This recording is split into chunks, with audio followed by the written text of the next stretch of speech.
এরা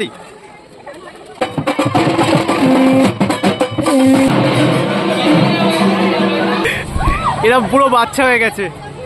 টাকা আনতে ভুলে গেছি, ফু দিয়ে ফোলাতে হবে।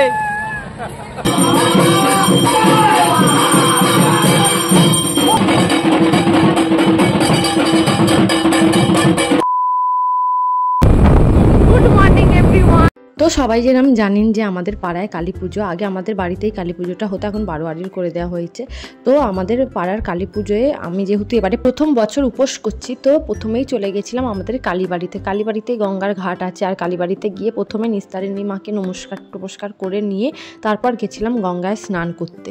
এই কালী পুজোর নিয়ম হচ্ছে যতক্ষণ না তুমি গঙ্গায় স্নান করে আসবে ততক্ষণ তুমি জলস্পর্শ করতে পারবে না, মানে চান টান করে এসে তবে তুমি জল বা কিছু খেতে পারবে। তো ওর জন্যই আমি সকাল সকাল চলে গেছিলাম গঙ্গায় স্নান করতে, কারণ আমি উপোস করে থাকতে পারবো কিন্তু জল না খেয়ে আমি একদম থাকতে পারি না, ওটা আমার প্রচুর কষ্ট হয়। তো ওর জন্য গঙ্গায় 3-4 বার ডুব দিয়ে তারপর উঠে এসেছিলাম, আর এত ভালো লাগছিল সকালবেলা, ঠান্ডা ঠান্ডা জল। আর এবারে দেখছি গিয়ে ঘাটটা খুব সুন্দর করে বাঁধিয়ে দিয়েছে।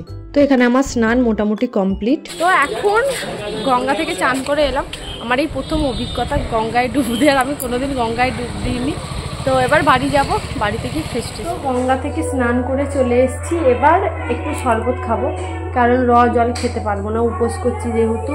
এবারে আমি প্রথম কালী পুজোয় সারা রাত উপোস করছি। আমি উপোস করি কিন্তু সারা রাত কোনোদিন আমি উপোস করিনি, তো কতটা কি পারবো না পারবো দেখা যাক, সবই কালী মায়ের কৃপা। এবার দেখি কতটা কি করতে পারি সারাদিন। আর এখানে আমি শরবত করে নিয়েছিলাম কারণ জল খেতে পারবো না। মালাই কে খেলছে বাইরে? কারা খেলছে?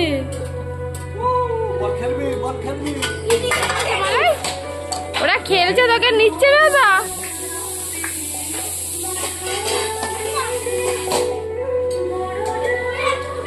নিচ্ছে না, নিচ্ছে না তো ঠিক হয়েছে।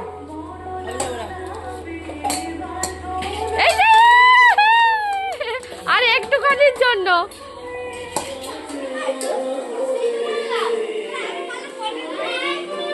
নিচ্ছে না খেলতে তোকে কেউ। এখানে রাখজন নন্টুরি মালাই, দেখি পাটকুতি কিরকম করছো। বাড়িতে পুজো না বিয়ে লেগেছে বোঝা মুশকিল। সত্যি কথা, এই কালী পুজোটা মানটা কে হামি দিচ্ছে তোমাকে? নন্টু ভাই হাম্পি দিচ্ছে। হ্যাঁ, তো তারপর সন্ধেবেলা মা কালী আমাদের চলে এসছে। প্রত্যেকবারই আপনারা যেরকম জানেন, আগের যারা ব্লগ দেখেছেন তারা মোটামুটি জানেন যে আমাদের যে কাকু আছে, কাকু প্রত্যেকবার মাকে মাথায় করে নিয়ে আসে এবং মাথায় করে দিয়ে আসে। তো যেখানে আমাদের তৈরি হয় মাইকেলপল্লী আমাদের সামনেই তৈরি হয়, ওখান থেকে কাকু মাথায় করে মাকে নিয়ে আসে, আর মা চলেও এসছে। আর মায়ের রূপ দেখে তো জাস্ট মুগ্ধ।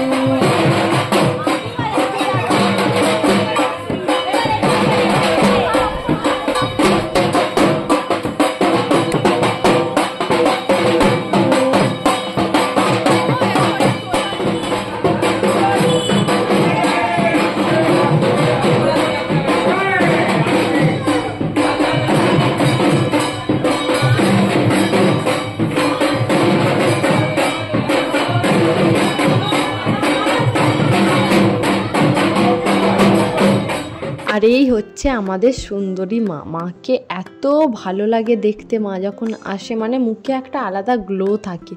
আর এখানে এবার আস্তে আস্তে মাকে সব সাজানো হচ্ছে।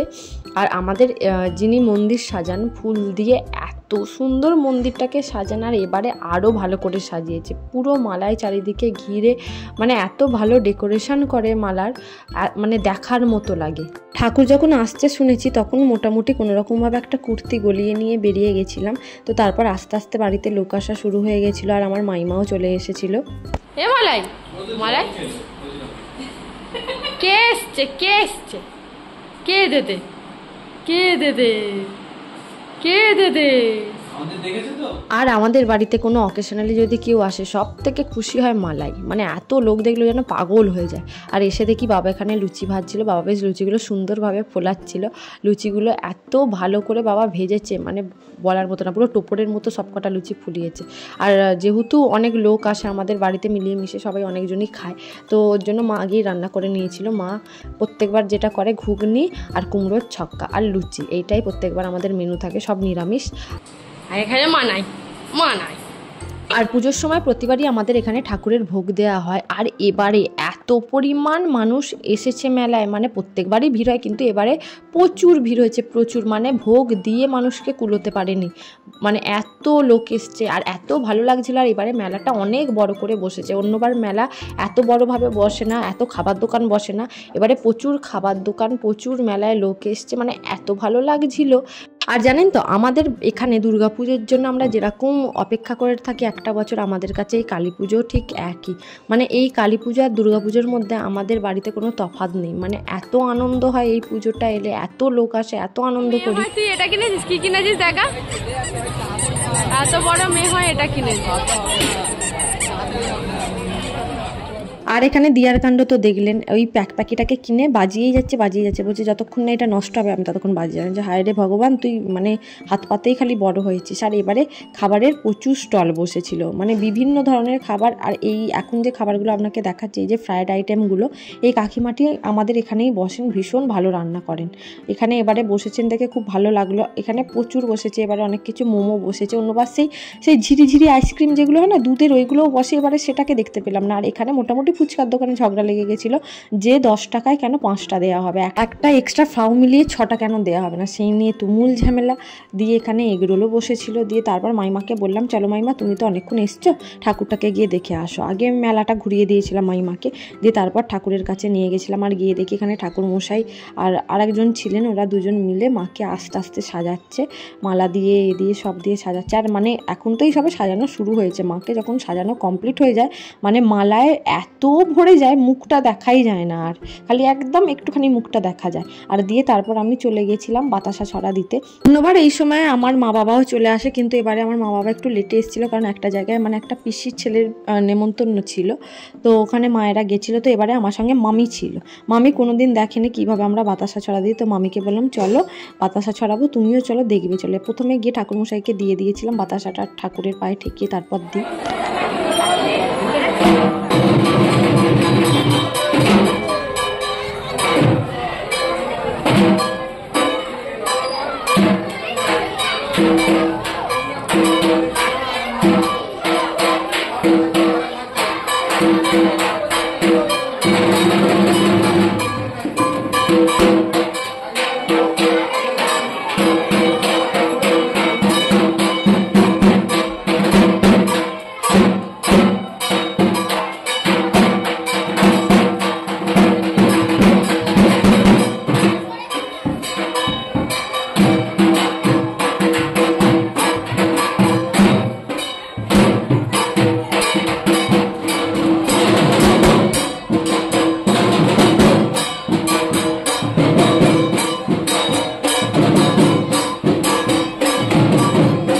তো এখানে আমাদের এমএলএও চলে এসেছিলেন, অরিন্দম গুইন, উনি এবারে বাতাসার সঙ্গে লজেন্স মিশিয়ে একসাথে ছড়িয়েছিল। তো সবাই এত মানে লজেন্স দেখে সবাই এত দাঁড়িয়ে পড়েছে, বাতাসা কম কুড়িয়েছিল কি লজেন্স বেশি কুড়িয়েছে লজেন্সটা খাবার জন্য।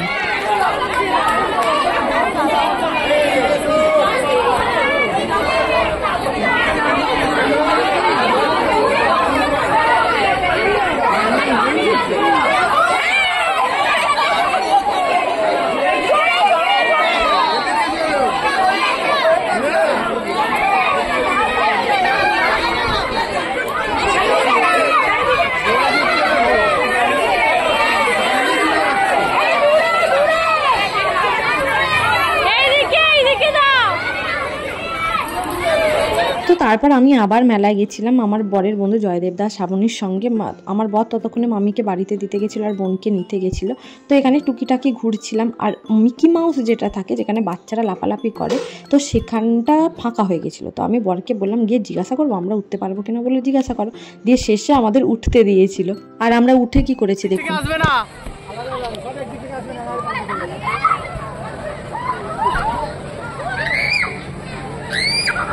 এদিক ওদিক করে ওঠো।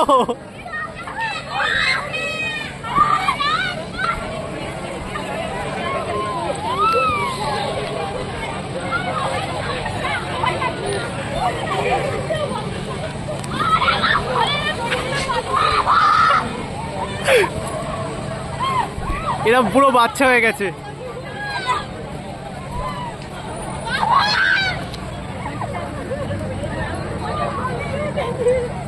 আমি কিন্তু টাকা আনতে ভুলে গেছি, ফু দিয়ে ফোলাতে হবে।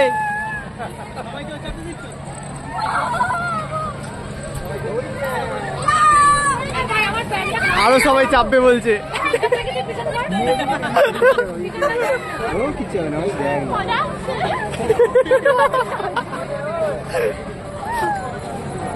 অফার শেষ।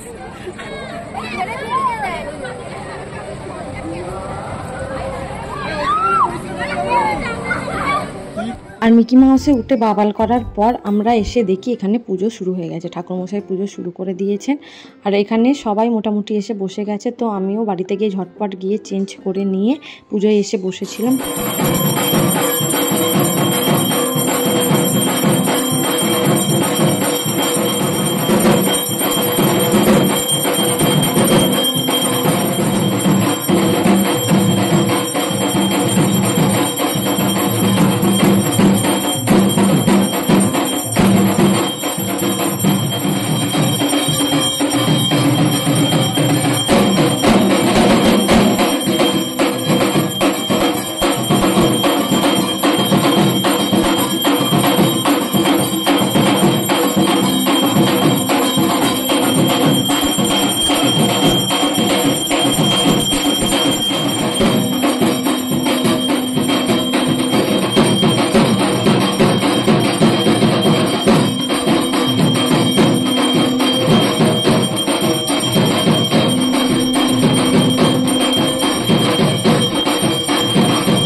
তো বাড়িতে গিয়ে শাড়ি মাড়ি পরে চলে এসেছি আর আমার মা বাবাও চলে এসেছিলো। যেহেতু ধুনোপোড়া করবো তো এখন মন্দিরেই থাকতে হবে বসে যতক্ষণ না পুজো শেষ হচ্ছে।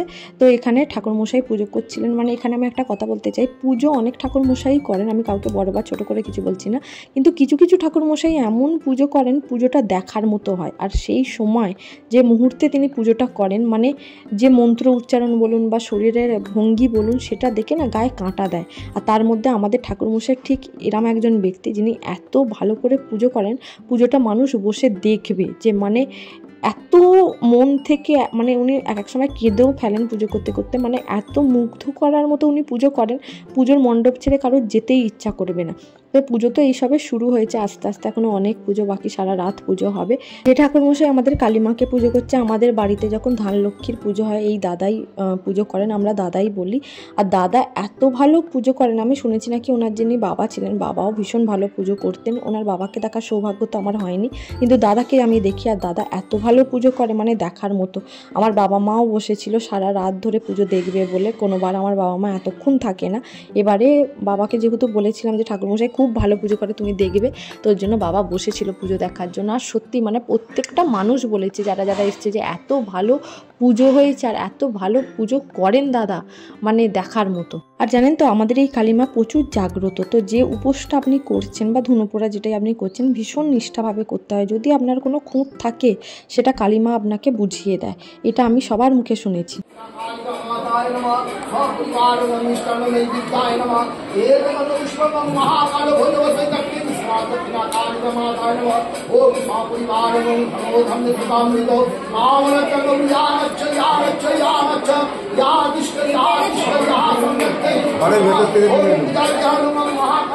এখানে তো পুজোটা সবে শুরু হয়েছে, ঠাকুরমশাইয়ের আসল পুজো এখনো বাকি আছে, ওইটা হচ্ছে দেখার মতো পুজো। আর এখানে মন্দিরে দেখছেন যে কজন বসে আছে, সবাই মোটামুটি কেউ না কেউ ধুনোপোড়া করবে বা যারা উপোস করেছে তারাই মন্দিরে বসে থাকে। এছাড়া বাকি যারা এমনি মানে পুজো দেখার জন্য বসেন ওরা বাইরে থাকেন। এবার শুরু হচ্ছে আসল পুজো।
একদিকে পুজো হচ্ছে আর একদিকে আমাদের প্রিপারেশান শুরু হয়ে গেছে। সরায় এরকম প্যাকাটি ভেঙে ভেঙে দিতে হয় প্রত্যেকজন, মানে যারা উপোস করেছে, যেরকম ধরুন আমি আর আমার শাশুড়ি উপোস করেছি, প্রত্যেকের 3টে সরা লাগে, তাতে প্যাকাটি ভেঙে ভেঙে 3টে জায়গায় দিতে হয়। গঙ্গা মাটির ডালা লাগে, হাতে যেহেতু সরাটা বসায় 2 হাতে গঙ্গা মাটি নিয়ে তার ওপর সরাটা বসানো হয়। আর আমার যেহেতু প্রথম বছর, তো এখানে আমায় সবাই বলে বলে দিচ্ছিল, শিখিয়ে দিচ্ছিল কীভাবে করতে হয়, কীভাবে গামছাটাকে পাট করে মাথায় দিতে হয়। সবাই আমায় অনেক হেল্প করেছে। আর জানেন তো, যেহেতু আমার প্রেম করে বিয়ে, তো বিয়ের আগে থেকেই আমি এই কালী পুজো দেখছি, কিন্তু আমি তখন রাত জাগতে পারতাম না, যেহেতু মানে দেখে বাড়ি চলে যেতাম। এই 3 বছর হলো আমি রাত জাগছি। তো তখন আমি প্রথম থেকে আমার শাশুড়ি মাকে দেখেছি উপোস করে আসতে এই পুজোয়। তো আমারও ইচ্ছা ছিল উপোস করবো। মা কোনোদিনই আমাকে জোর করেনি। মা সবসময় বলতো, তোমার যখন ইচ্ছা হবে তুমি করবে, তোমার উপর কোনো জোর নেই। আর এবছর আমার ভীষণ ইচ্ছা ছিল আমি করব, তাই করেছি।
এখানে টিপ দিয়ে দিচ্ছিল ধনুপোড়া, যারা যারা করবে তাদের জন্য টিপ দিয়ে তারপর ধনুপোড়া শুরু হয়েছিল। তো রিয়া, মাম্পু, তারপর আমি বসেছিলাম, তারপর আমার শাশুড়ি মা বসেছিল। মা একটাই কথা বলেছিল, ভয় পাবে না, ভয় না পেয়ে নিষ্ঠাভাবে বসবে, কিচ্ছু হবে না।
ক্লিপটা অ্যাড না করে পারলাম না। এটা ইনি হচ্ছেন আমাদের জেঠিমা। জেঠিমার পায়ের সমস্যা আছে, তাই উনি বাবু হয়ে বসতে পারেন না।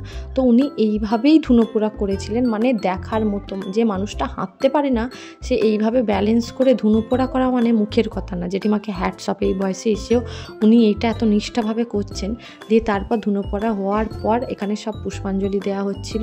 পুষ্পাঞ্জলি দেওয়ার পর হোম হবে, তারপর আরতি হবে, তারপর শান্তির জল দেওয়া হয়। তো এখানে সবাই আমরা বসে পুষ্পাঞ্জলি দিচ্ছিলাম। জানেন তো, যারা আমার পুরনো ব্লগ দেখেছেন তারা হয়তো জানেন আমাদের বাড়িতে মা রাজবল্লভীর মন্দির আছে। তো ওটাও কালীর মধ্যেই পড়ে, উনি শ্বেত কালী। আর এখানে আমি যখন শ্বশুর বাড়ি আসি এখানেও মা কালী, মানে কালীর সঙ্গে না আমার একটা আলাদাই সম্পর্ক ছোট থেকে। আর আমাদের কালী মায়ের সঙ্গে যেহেতু মনসা মায়েরও পুজো হয়, তো মনসা মাকেও একবার দেখিয়ে দিলাম। আমাদের এখানে বলিও হয়, বলিটা আমি দেখাইনি। আমি যখন আমার বরের সঙ্গে রিলেশনে যাই তখন আমি জানতাম না ওদের বাড়িতে এরম কালী পুজো হয়। তো প্রথম বছর যখন কালী পুজো হয় তখন আমাকে বলেছিল আমাদের এরম কালী পুজো হয়, তুমি আসবে। তো তারপর যখন আমি বিয়ে হয়ে এই বাড়িতে আসি, মানে অদ্ভুত একটা কানেকশান। আমার নিজের বাড়িতেও মা কালী, এই বাড়িতেও মা কালী। মা কালীর প্রতি মানে আমি ছোট থেকে না কোনো সমস্যা হলে আমি মা কালীকেই জানাই যে তুমি আছো, তুমি ঠিক করো। যেহেতু ছোট থেকে আমি রাজবল্লভীকে দেখে বড় হয়েছি, আমার জীবনে প্রত্যেকটা সুখে দুঃখে আমি ওকে ছাড়া কাউকে জানানোর মাথায় আসে না যে অন্য দেবদেবীকে জানাবো। প্রত্যেকটা মানুষেরই প্রিয় একটা দেবদেবী থাকে, সব দেবদেবীর সমান, কিন্তু একজন স্পেসিফিক থাকে। তো আমার তার মধ্যে হচ্ছে মা কালী। আর মা কালীকে আমি ভীষণভাবে মানি। আমি সবসময় মা কালীকে নিজের মনের কথা জানাই। আর এখানেও যে শ্বশুরবাড়িতে এসেও মা কালীকে পাবো সেটা অকল্পনীয়। তো দেখতে দেখতে আমাদের বাড়ির পুজো শেষ, এবার মাকে বিসর্জনের পালা। এটা আমি জানি না আমাদের সাইকোলজি অনুযায়ী জিনিসটা কাজ করে কিনা। যখন মা আসে মুখে একটা আনন্দ, একটা উজ্জ্বলতা থাকে। যখন আস্তে আস্তে পুজোটা শেষের দিকে হয়, মায়ের চলে যাওয়ার সময় আসে, মায়ের মুখটা ম্লান হয়ে ছোট হয়ে যেন বড্ড কষ্টকর হয়ে যায়। এটা জানি না, হয়তো আমি সেই মেন্টালিটিতে থাকি বলে হয়তো হয় কিনা, বা সত্যিই সেটা হয় কিনা, কিন্তু যাই হোক না কেন সেটা একটা অদ্ভুত ফিলিং। আবার আরেকটা জিনিসও দেখেছি, যখন বলি হয় তখন মায়ের মুখে একটা রুদ্র রূপ থাকে, মানে চোখে একটা আলাদা তেজ থাকে, মুখে একটা আলাদা তেজ থাকে। মানে জানি না এটা কীভাবে পসিবল, সত্যি আদৌ হয় না, আমরা ভাবি বলে সেই জিনিসটা আমাদের মনে হয়, জানি না। তো দেখতে দেখতে মাকে ভাসান দেওয়ারও পালা চলে এসছে। যে একটাই কথা, আসছে বছর আবার এসো মা, সবাইকে এরম আনন্দে ভরিয়ে দিও। মানে চলে গেলে এত কষ্ট লাগে এই দিনটার জন্য, আমরা সবাই এত অপেক্ষা করে থাকি একটা বছর ধরে যে কবে কালী পুজো আসবে, কবে আনন্দ করব। তো দেখতে দেখতে এবার মাকে ভাসান দেওয়ার পালা চলে এসেছে।